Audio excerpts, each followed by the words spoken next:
Hi, this is Mr. Rooks, and here is question number 2 from the Dimensional Analysis Worksheet 1. Density of aluminum is 2.7 grams per centimeter cubed. Tell which of the following masses of aluminum occupies the greatest volume.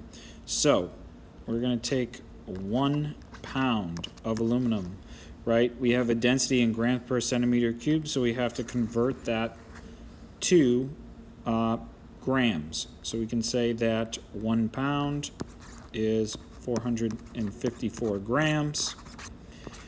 Then that we have it in grams, we can use the density as a conversion factor, and we can say there are 2.7 grams per 1 centimeter cubed. Since our last value is given in liters, we're going to convert our centimeters cubed to liters by saying 1 centimeter cubed is 1 milliliter, and there are 1,000 milliliters per 1 milliliters per 1 liter. And when we solve for this, we should get an answer of 0.17 liters. Then if we look at the second problem, or the second value, it is 0.50 kilograms, right?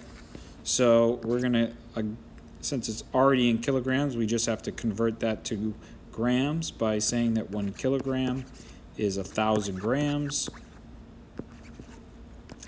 And then again, using the density, we would say 2.70 grams to 1 centimeter cubed. Again, 1 centimeter cubed is 1 milliliter. And there are 1,000 milliliters per 1 liter. And so when we solve for this, we get an answer of 0.19 liters. So the options are 0.050 liters, 0.17 liters, or 0.15 liters. And the answer should be the 0.19 liters. I said 5, but 9. So that means that the half a kilogram is going to occupy the greatest volume. So that's problem 2.